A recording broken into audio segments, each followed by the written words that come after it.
So, Gish galloping is a very interesting thing. I learned about it recently. Basically, it's when your opponent in a debate just tries to pile on as many bad arguments as possible to overwhelm you.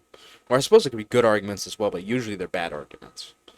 As much like a red herring, if your arguments are good, you don't have to resort to dirty debate tactics, which is what this is. A dirty debate tactic, Gish galloping. So, for example, you're having a discussion with someone, and you make one argument, like one formatted argument, within a 2 minute time span. Then your opponent makes 10 arguments in another 2 minute time span. Now you have another 2 minute time span to respond. How are you going to deal with these 10 arguments? And that's the point of Gish galloping. Overwhelming you with just a bunch of arguments. Don't have to be, these could be 10 great arguments or 10 terrible arguments. It doesn't matter.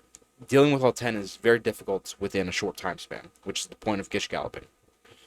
And in my experience, this is most often done because I've experienced this. I didn't know what Gish galloping was, but I can think the past discussions, debates, whatever.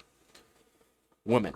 Women are the main ones who do this, and they do it unknowingly because they don't know what Gish galloping is. But because of their emotional state of mind, and some men, I've seen men do this before too, so it's not necessarily only women doing it, but mostly women, because women operate in a mostly emotional headspace. And as we know, when you're emotional, you tend to do illogical things, right? You can get the insinuation from that. But anyways, most by women, they like, well, this is like, hold on. It's too much to deal with.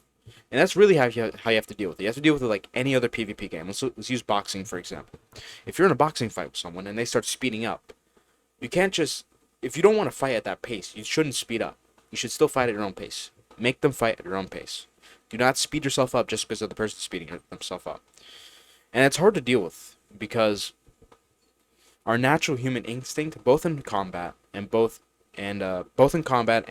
speaking, argument, discussion, debate, whatever, is to speed up if the other person speeds up.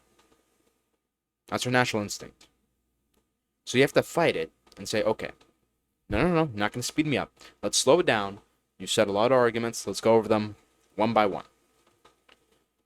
Okay, you have to be able to see things outside of your emotions, because your emotional response will be like, oh, he's speeding, he's speeding up. I gotta speed up too. You gotta fight that. Look at it logically. Okay, that's too many arguments to deal with right now. Let's take it one by one. Let's deal with this one, this one, this one, this one, this one. So Gish galloping, really, it doesn't work that well if your opponent knows that you're Gish galloping, you know how to deal with it. It's just about slowing things down. That's how you deal with a Gish gallop. It's a high risk, high reward technique, because it's high reward in that you're just going to overwhelm your opponent and not going to be able to win the debate. Quote unquote win the debate. Depends on the context, whether winning is even the goal. Well, I guess if you're Gish galloping, your goal is to win. But because winning in a public debate and winning in a just family, friend debate, discussion, it's a bit different. But anyways, Gish, it's a high risk, high reward technique. And to me, it's not worth the risk.